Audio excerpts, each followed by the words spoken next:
Hello and welcome to the future of XYZ. Today we have such an incredible honor of speaking about the future of refugees. This Sunday is World Refugee Day, which starting in 2001, the UN designated to commemorate the 50th anniversary of the 1951 Convention on the Status of Refugees. It's an international day that we designate every year on June 20th to honor refugees around the globe. And today we have Sloane, Davidson, and Fereshteh Ganjavi with us. I'll do intros, but ladies, both of you, thank you so much for joining us today. Thank you for having us. It's an honor. Sloane Davidson is the founder and CEO of Hello Neighbor, which is a nonprofit she started in 2017 based in Pittsburgh that supports recently resettled immigrants and refugees in the Pittsburgh community. She is also a presidential leadership scholar and the Gender Equity Commissioner for the city of Pittsburgh. Sloane, thanks for joining us.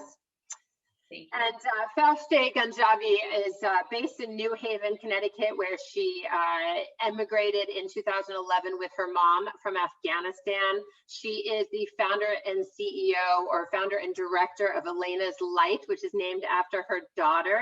And it is an organization dedicated again to helping support recently resettled peoples in New Haven and beyond. She is also a co-design consultant at Refugee Council America, USA, and a 2021 Hello Neighbor Fellow. So again, ladies, thanks for joining us on Future of XYZ. To talk about the future of refugees, I think we should just dive right in to talk about, I think the statistic is that there are over 80 million displaced persons in the world today, and it's only growing. This is a huge problem. Both of your organizations help at a community level to address this. What can you say about what you're seeing since you founded your organizations, and where do you think at a local and global level it's going? Fereshteh, I'll ask you first. Again, thank you, Lisa, for having us today. Regarding what I'm going to talk about Elena's Light, first, small places that I found feel comfortable and try to make a small place for the newly arrived refugee who feels it's home, and try to start their life to make a brighter future for themselves and their families. Globally, I will tell you later, because what I'm thinking, if we change one person's life, that can affect many, many others. Especially when I'm working at Elena's Light, we are working to empower women, refugee, immigrant women. That's when the woman is empowered, that's affect the whole family. And I believe when everyone in the world try to do one part, that's going to affect all in global. For the refugee crisis, that's something it's been in the world for a long time, and it's going to stay, unfortunately, for a long time. My wish as a refugee myself is we have a world without any refugee immigrants. I wish a peaceful life everywhere, anywhere, especially in my country. Absolutely. I think it's a big, hopeful goal. It's a good dream. Sloane, the work that you're doing at Hello Neighbor in Pittsburgh, you're obviously seeing many people from many countries. I believe that you've served so far over 500 refugees and immigrants from more than 15 countries over the last 4 years. What are you seeing that gives you a sense of where the future of refugees is? Well, I think you're right. Around the number of refugees is only set to increase, not decrease. 80 million people is a hard number our head around. To bring that to something maybe people are familiar with, the amount of people displaced every single day could fill a professional baseball stadium. So most professional sports stadiums. So picture how many people that is, about 50,000 a day, are forcibly displaced. That means they leave their home. their special home, their place, and they might never return. They probably will never return.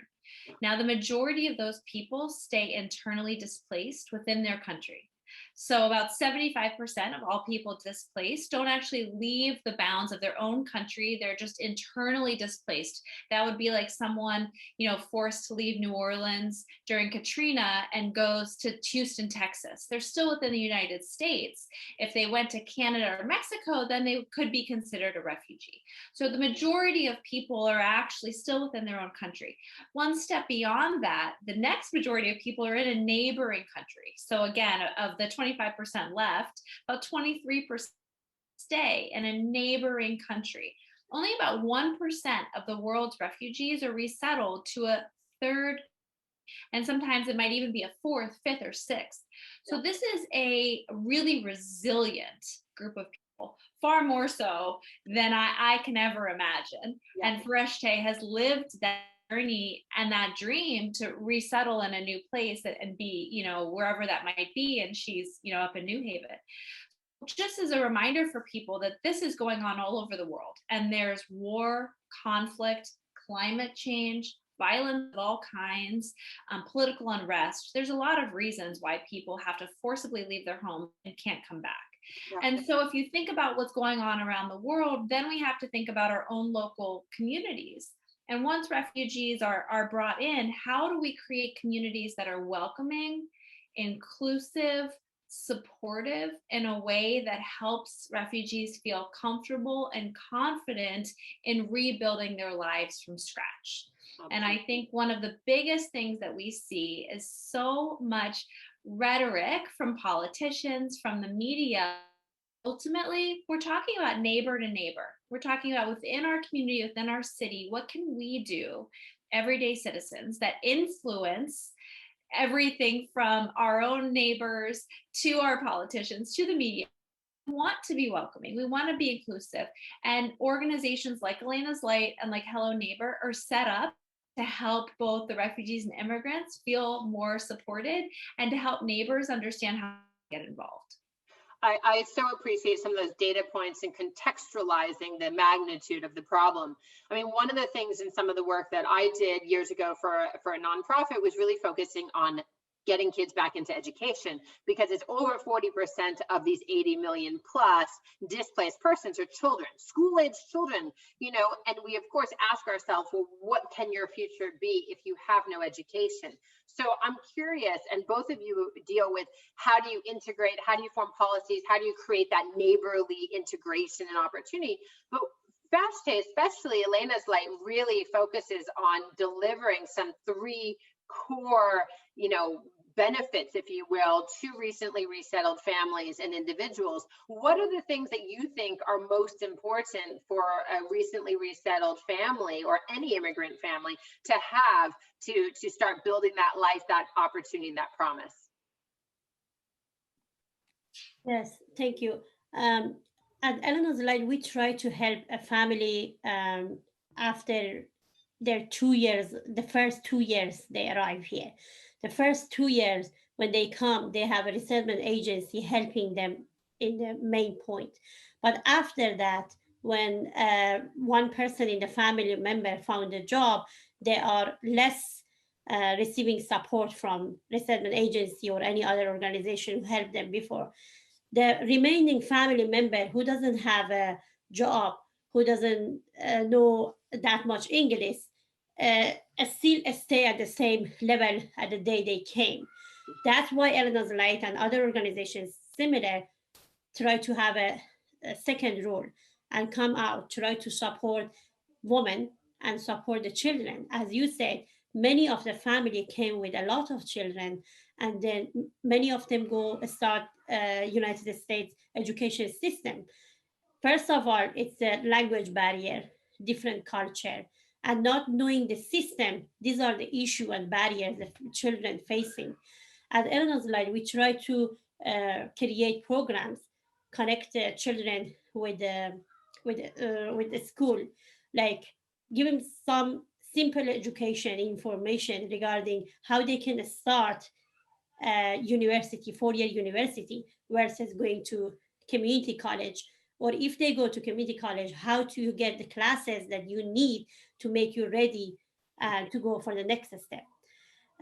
For the women that we are trying to help, it's because the community that I'm working with, it's a really different community than other refugees. I'm talking about Afghan refugee communities who are very more, a little bit more tight other than other community. We are trying to have one-on-one English classes for women.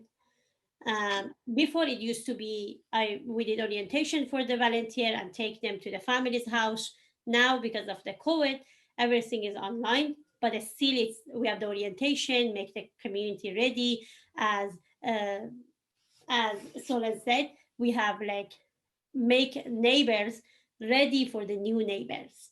Yeah. They can educate, cultural oriented, get all of the materials, and then they start teaching one-on-one with the WhatsApp, Zoom, or other platform that we have.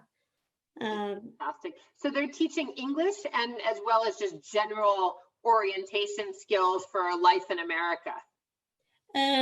We try to do just English, but focusing on the needs of the refugee families. For example, someone wants to do just driving to pass driver license in Connecticut to find a job. There is like some woman we have to wants to work with another organization named Century Kitchen to cook for the refugee and cook for the environment. The class is specific regarding that specific job. But also because I graduated from public health and I love informing and educating people regarding the health literacy classes, we have partnership with the Yale New Haven Hospital and some other community professional and providers, doctors, to have classes online regarding the health, regarding educating for the COVID.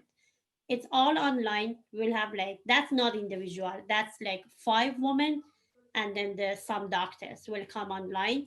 They teach them all the health classes, prenatal health classes, self-care, parenting. These are the subject for the woman. It's so important to provide these skills. And I would imagine also in both of your organizations, the fact that people feel like they have a lifeline and a neighbor. I mean, we all need community, right? I mean, it's part of human being.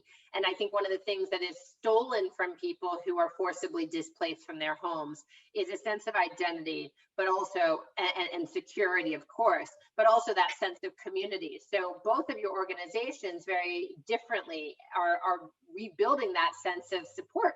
It sounds like, both in terms of providing financial support, literacy, English, education, healthcare, etc. If we think about, kind of again, going back to the topic of the future of refugees, these numbers only increasing, what do, and Sloan, I'll throw this to you. I mean, what do you think some of the things that as average Americans, but also as governmental officials can do to help? I think the first things we can do to help the most is remember that mostly families. It's a lot of women, it's a lot of children. And I think something else we can do to help is to remember that refugee is just one word of many things that people are. I am a mother, I'm a founder, I'm a daughter, I'm a sister, I'm a friend, I'm an amateur baker. We are all many things. And so I think refugee is a label that is not inclusive of an entire person's history and what they have lived and what they've brought here. So I think the first thing we can do is really take that humanity, who is a neighbor and what do they mean to me approach. I think we can also remember that, while many of the refugees are, rebuilding their lives, they have faced unspeakable trauma, and that carries with them, and I think that's something we've all experienced in the past year. The pandemic, this social isolation is incredibly hard. Trauma lives with all of us, and grief comes up in unexpected ways. Practice kindness across the board in an increased way in our society, but especially to some of our newer neighbors who are navigating so much language access, culture, plus a real loss, maybe of family and of where they've come from. Beyond that, I think that I would really do what role we all play in our individual lives that can support our newest neighbors. I'll give some examples. Does anyone know a landlord, an employer, a healthcare provider, a school teacher, a interfaith? These are all people who have influence to say, how are we recruiting, retaining, creating opportunities who are English language learners. And I say English language learners because it's not English as a second language. It's frequently their third, fourth, fifth, sixth language. And so let's remember that they bring so much to the table. And so for a lot of places that say, oh, we have services, but we don't typically interact with refugee or immigrant neighbors. Why is that?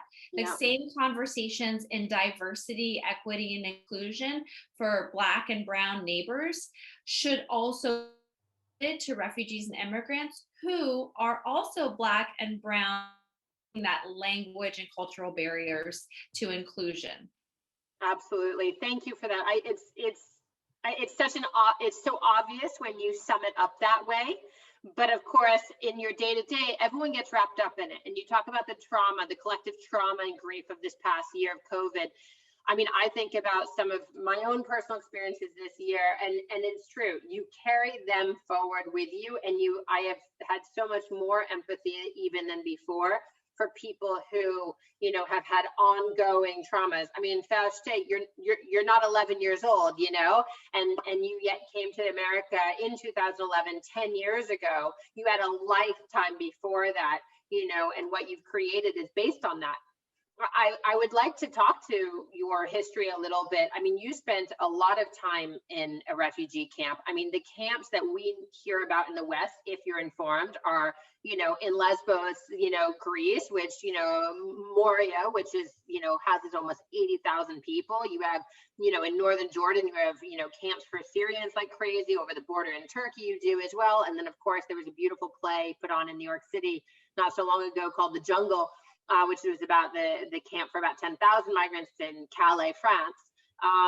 You lived a lot of your life in a camp. Can you share with us some of the experience of that and how that's informed the work of Elena's Light as well?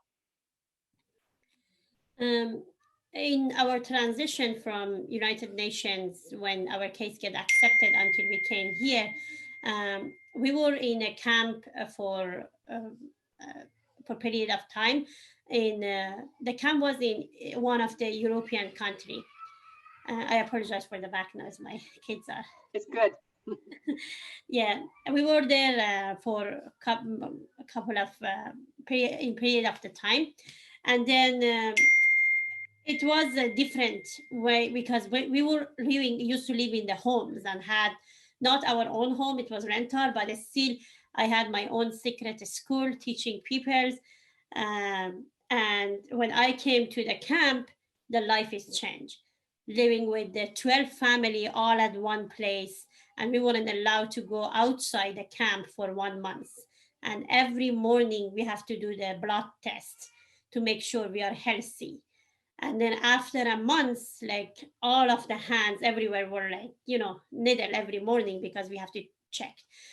After a month, we were ready, clean out to go out, and we were able to go and see outside of the camp. It's really different. What should I tell you? Like the foods are different, the behaviors are different, language are different, and the people, as Sloane said, all of them had a lot of trauma, a lot of mental health and issue, and like you left all of your family back home. You are in a camp, you have interview all the time, you don't know where you want to go, there is not clear idea, you don't have any planning future, you're kind of living in the hole, not knowing what would be the next step. But still, what I saw on that time in the refugee faces and families, because all of us were women, and the children.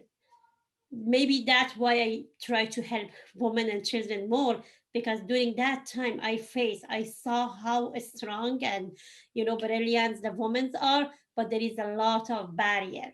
When you talk with each of them, each family, you know how hard life they passed to be here. And still, with all of the issue in the camp, we all had hope. Yes, there is going to be a different life after this stage. And I believe when we all came to the GFK, that was the day we all feel reborn again. That was a new life. And still, because I born as a refugee immigrant to a second country, we don't have a date of birth. They just put a number and the year. Um, all of our date of birth is same. But the date of birth I pick for myself is the day I came to the United States, because I know I can build my life and start make it and shape it the way I want.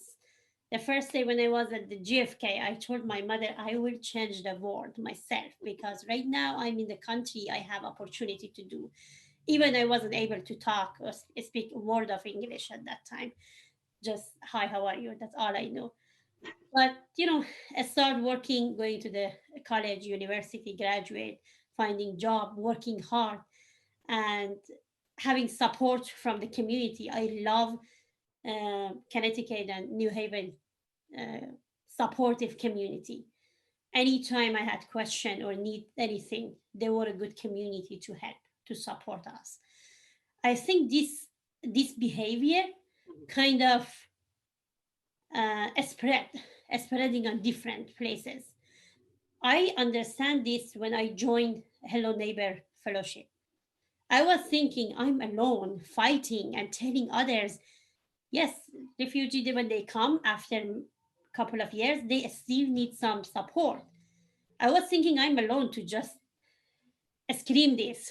But when I joined Hello Neighbor as a fellowship, I saw no, that's something many people like me fighting for the same goals. And I'm so happy and honored to be part of this great fellowship program. I wish I can continue more and learn more from the team.